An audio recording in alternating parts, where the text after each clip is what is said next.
Selamat datang di channel Salsa Story. Jangan lupa like, share, dan subscribe. Selamat menikmati ceritanya.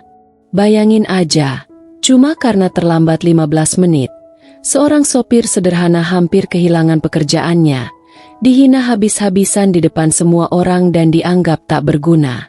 Namun siapa sangka, justru keterlambatan itulah yang membuka pintu takdir mempertemukannya dengan seorang wanita berwibawa yang diam-diam akan mengubah seluruh jalan hidupnya.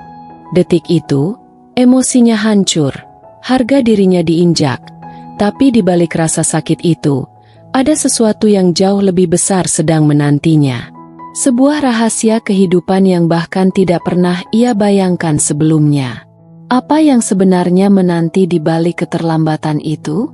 Namun sebelumnya, senang sekali kamu sudah hadir di sini.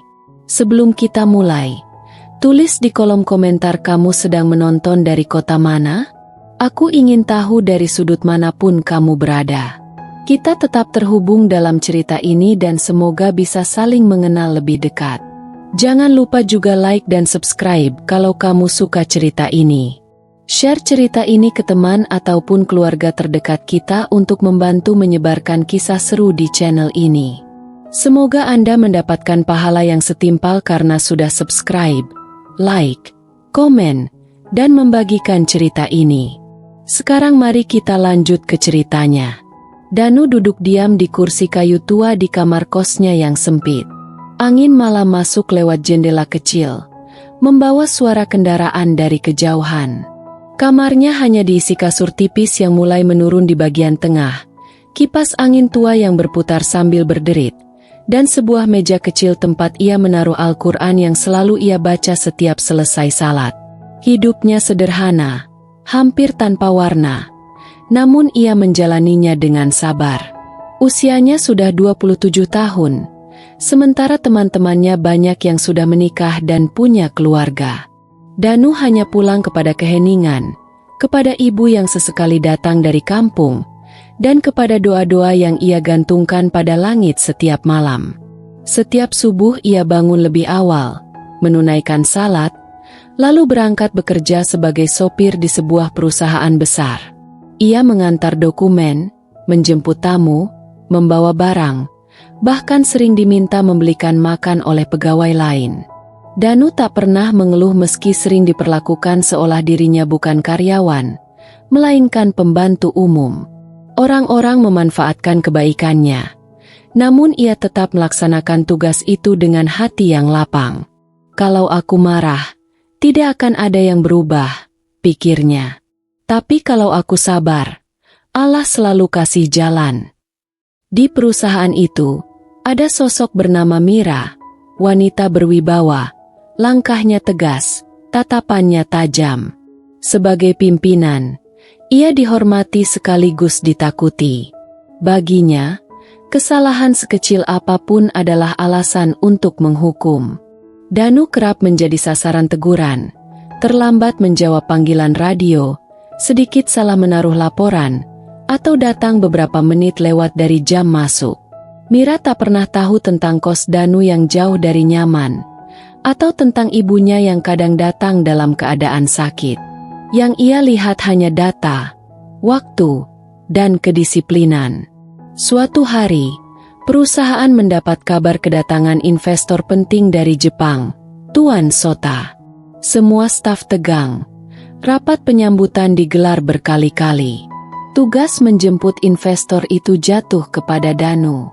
Ia menyiapkan mobil lebih awal dari biasanya, membersihkan kemudi, memeriksa tekanan ban, memastikan tangki penuh, dan memilih rute paling lancar. Ada kegugupan kecil dalam dirinya. Sebelum kehidupan memaksanya merawat ibu, ia pernah bermimpi bekerja di Jepang dan belajar sedikit bahasanya. Mimpi itu terkubur, namun kenangannya masih ada. Ketika bertemu Tuan Sota di bandara, Danu memberanikan diri mengucapkan beberapa kata Jepang yang ia ingat. Tuan Sota tersenyum lebar, tampak kagum. Perjalanan yang seharusnya kaku berubah hangat. Danu tak menyangka percakapan sederhana itu mulai membuka pintu takdirnya. Dari lantai 2 kantor, Mira memperhatikan cara Tuan Sota memuji Danu. Untuk pertama kalinya, ia memandang sopir itu bukan sebagai bawahan biasa, tetapi seseorang yang menyimpan kedalaman yang selama ini tak ia lihat. Di dada Mira muncul getaran aneh, halus, kecil, namun cukup untuk menggoyahkan keyakinannya bahwa ia tak membutuhkan siapapun. Dan semua itu dimulai dari sesuatu yang tampak sepele, keterlambatan 15 menit yang kelak mengguncang hidup mereka berdua. Beberapa hari setelah kejadian itu, kehidupan Danu berjalan seperti biasa. Ia tetap bangun sebelum fajar, menunaikan salat, menyalakan kipas angin yang bergetar, lalu menatap wajah ibunya yang tidur lemah di kasur tipis. Setiap pagi ia berdoa agar diberi kekuatan menjaga wanita yang telah mengorbankan segalanya untuknya. Setelah memastikan ibunya bisa beristirahat dengan baik, ia berangkat bekerja dengan langkah yang perlahan namun pasti. Di kantor, Danu kembali menjadi sosok yang sama, menyiapkan mobil dinas, mengangkat berkas, membantu staf administrasi tanpa diminta. Meskipun sering dipandang sebelah mata, ia tidak pernah menunjukkan keresahan. Ketulusannya membuat beberapa orang mulai menghormatinya, meski banyak pula yang tetap memanfaatkannya. Tapi hari itu, cobaan kembali datang. Ibunya yang sejak semalam demam semakin melemah. Danu terpaksa mengantar ibunya ke klinik terlebih dahulu sebelum berangkat kerja. Ia mengemudi dengan tangan gemetar, berharap dokter segera memberi obat. Setelah memastikan ibunya bisa beristirahat, ia bergegas ke kantor, namun tetap saja terlambat 15 menit. Saat memasuki halaman gedung, suara Mira membelah udara. "Danu, kamu pikir ini apa? Seenaknya datang terlambat." Semua kepala menoleh. Danu menunduk dalam. "Maaf, Bu, ibu saya sakit. Saya harus bawa beliau ke dokter." Namun sebelum ia selesai berbicara, Mira memotongnya. "Alasan? Semua orang bisa pakai alasan. Kalau semua karyawan seperti kamu, hancur perusahaan ini." Hatinya tercekat, namun ia tidak membalas. Dengan tenang meski suaranya bergetar, ia berkata, "Saya hanya punya ibu, Bu. Tak ada siapa-siapa lagi. Kalau saya terlambat demi memastikan beliau selamat, saya terima tegurannya. Tapi saya tidak akan menyesal." Kata-kata itu membuat halaman kantor mendadak hening. Beberapa staf menunduk, merasa malu. Bahkan Mira, yang sejak tadi menatap tajam, perlahan kehilangan ketegasannya. Ada sesuatu yang menusuk dada perempuan itu. Sesuatu yang belum pernah ia rasakan, rasa bersalah. Sejak hari itu, sikap Mira mulai berubah. Tegurannya tak lagi setajam dulu.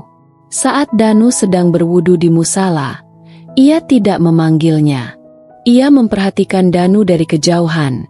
Cara lelaki itu membungkuk membersihkan mobil, cara ia selalu menata barang-barang dengan rapi, cara ia tersenyum meskipun hidup menekan dari segala arah. Suatu sore, tanpa pikir panjang, Mira datang ke kos Danu. Ruangan sempit itu membuatnya terdiam. Di sana ia melihat ibu Danu tersenyum ramah meski sakit. Mereka berbincang lama. Dari cerita sang ibu tentang pengorbanan Danu sejak muda, hati Mira bergetar. Ia merasa melihat sesuatu yang selama ini hilang dalam hidupnya, kehangatan keluarga. Malam itu, saat Mira pulang dan masuk ke mobil, ia hanya bisa menatap kaca jendela sambil memegang dadanya. "Kenapa aku merasa begini?" Dan sejak kunjungan itulah, benih halus yang tumbuh dari ketulusan Danu berubah menjadi sesuatu yang jauh lebih dalam, sesuatu yang bahkan Mira sendiri takut untuk akui. Desas-desus yang awalnya terdengar pelan mulai berubah menjadi badai. Di kantin, di lorong, di ruang fotokopi, nama Danu dan Mira tiba-tiba menjadi bahan pembicaraan hangat. Beberapa pegawai menatap dengan senyum sinis ketika Danu lewat. Sebagian lagi tertawa kecil sambil menutupi mulut seolah menjaga rahasia. Padahal mereka sengaja ingin suara mereka terdengar. Kamu sadar nggak? Bu Mira akhir-akhir ini beda kalau sama Danu. Aduh, bos jatuh hati sama sopir? Dunia sudah mau kiamat kayaknya. Tawa kecil terdengar, tajam seperti serpihan kaca yang menusuk telinga Danu. Namun ia memilih diam. Setiap langkahnya terasa berat. Ia hanya menunduk dan kembali ke garasi, berharap suara-suara itu menguap di telan hiruk-pikuk kantor. Namun, gosip tidak berhenti di dalam gedung saja. Entah siapa yang memulai, kabar itu menyebar keluar perusahaan, bahkan sampai ke telinga beberapa rekanan bisnis. Judul-judul tak sedap bermunculan di media lokal. Bos cantik diduga miliki hubungan khusus dengan sopir. Mira yang membaca berita itu di ruangannya terdiam lama. Wajahnya pucat, tangannya bergetar saat meremas koran. Ia merasa harga dirinya dicabik-cabik oleh fitnah yang lahir dari ketulusan yang bahkan belum sempat ia pahami sepenuhnya. Tak lama, Dewan Direksi memanggilnya ke rapat darurat. Ruangan itu sunyi, penuh tekanan. Seorang direktur senior menatap Mira tanpa basa-basi. Bu Mira, investor mulai mempertanyakan profesionalisme Anda. Ini tidak benar, jawab Mira menahan emosi. Tidak ada hubungan seperti yang mereka bicarakan. Namun pria itu menggeleng pelan. Gosip lebih cepat menghancurkan daripada fakta. Demi meredam situasi, kami memutuskan untuk memberhentikan Danu. Sementara, sampai keadaan tenang. Kata, memberhentikan, itu seperti palu besi yang menghantam dadanya. Mira ingin berteriak, ingin melawan, tapi suaranya hilang di tenggorokan. Rapat berakhir, namun luka itu belum berhenti. Danu dipanggil ke ruangan beberapa jam kemudian.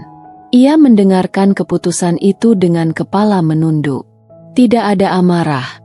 Tidak ada protes, hanya kesedihan yang dalam. Kalau dengan saya pergi, nama ibu bisa selamat. Saya ikhlas, katanya lirih. Kata-kata itu membuat hati Mira goyah. Untuk pertama kalinya dalam hidupnya, ia merasa tidak mampu mengendalikan keadaan. Sore itu, Danu masuk garasi untuk terakhir kalinya. Ia menyentuh kap mobil dinas dengan lembut. Seakan berpamitan pada sahabat lama. Air mata jatuh pelan. Masa kerjanya berakhir bukan karena kesalahan, tetapi karena fitnah. Di tengah duka itu, terdengar suara langkah seseorang memasuki garasi. Mira datang. Wajahnya sembab, hatinya runtuh. Danu, jangan pergi. Bukan seperti ini seharusnya. Tapi Danu hanya tersenyum getir. Saya tidak ingin ibu kehilangan segalanya hanya karena saya. Hening menggantung, menyesakkan. Dan tepat ketika semuanya tampak hancur, seseorang muncul di pintu garasi. Tuan Sota, investor yang dihormati. Dengan wajah tenang ia berkata, kalau perusahaan ini menyingkirkan orang sebaik Danu, maka saya yang akan pergi. Kata-kata itu membuat semua mata membelalak. Sebuah cahaya kecil muncul di tengah badai. Takdir mulai bergerak ke arah yang tak pernah mereka duga.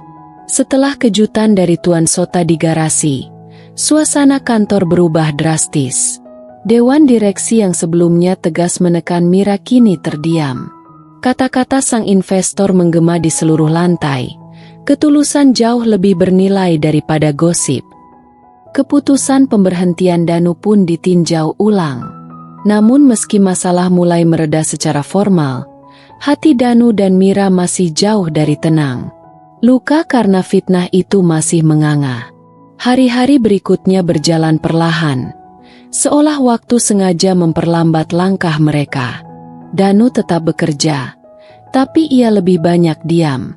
Meski Tuan Sota membelanya, bayangan fitnah yang pernah menghantamnya masih terasa seperti bayang-bayang yang mengikuti dari belakang. Ia khawatir kisah itu bisa muncul kembali kapan saja, menghancurkan hidup Mira yang telah ia hormati sejak awal. Namun ia tetap menjalankan tugasnya, menjemput tamu, membersihkan mobil, dan membantu siapapun yang membutuhkan, ketulusan yang tidak berubah. Di sisi lain, Mira hidup dalam pergulatan batin. Malam-malamnya penuh kegelisahan. Ia duduk di balkon apartemennya yang tinggi, memandangi lampu kota yang berkerlap-kerlip seperti bintang yang tersebar dekat tanah. Tapi nyala lampu itu tak mampu meredakan sesak di dadanya. Hatinya sakit mengingat bagaimana Danu diperlakukan karena dirinya. Ia merasa gagal sebagai pemimpin, gagal menjaga seseorang yang ia sayangi, dan gagal melindungi rasa yang mulai tumbuh diam-diam dalam hatinya. Suatu sore, sepulang rapat, ia meminta Danu mengantarnya pulang. Perjalanan berlangsung dalam diam. Jalanan tampak lengang. Matahari senja jatuh perlahan di balik gedung-gedung. Sesekali Mira menatap Danu dari spion, melihat wajah yang ia kenal. Sederhana, jujur, dan selalu penuh ketenangan. Namun kali ini ia melihat juga luka yang ia sendiri sebabkan. Sesampainya di depan rumah, Mira tidak langsung turun. "Danu," ucapnya pelan, "kamu masih marah pada saya?" Danu terdiam beberapa detik sebelum menjawab. "Saya tidak pernah marah, Bu. Saya hanya takut. Takut kalau perasaan ini terus tumbuh, tapi hanya membuat ibu terluka." Jawaban itu membuat dada Mira bergetar. Tanpa sadar, matanya basah. "Yang membuat saya terluka bukan kamu, tapi ketika kamu mencoba menjauh." Danu menunduk, merasakan hatinya runtuh. Di saat itulah ia sadar bahwa cinta yang teruji bukan untuk dijauhi, melainkan untuk dijaga. Perlahan ia berkata, "Kalau begitu, izinkan saya tetap berada di sisi ibu. Bukan sebagai sopir saja, tapi sebagai seseorang yang ingin menjaga ibu dengan cara yang benar." Air mata Mira jatuh. Ia menutup mulutnya, menahan isak kecil. Pada momen itu, semua gengsi, semua ketegasan, dan semua tembok yang ia bangun runtuh begitu saja. Ia hanya seorang wanita yang jatuh cinta pada ketulusan laki-laki sederhana. Dan sejak hari itu, hubungan mereka mulai menemukan bentuknya. Bukan lagi rasa ragu yang sembunyi di balik spion, bukan lagi perhatian yang diselipkan dalam pesan singkat, tetapi keberanian yang perlahan tumbuh untuk memperjuangkan apa yang hati mereka pilih. Meski dunia mungkin tak sepenuhnya mendukung, mereka melangkah bersama. Danu menggandeng tangan Mira dengan keyakinan baru, sementara Mira menatap ke depan dengan hati yang jauh lebih lapang. Cinta mereka bukan cinta yang datang mudah, melainkan cinta yang telah melewati badai, fitnah, dan ketakutan. Dan justru karena ujian itulah, cinta itu menjadi lebih kuat dan lebih layak diperjuangkan.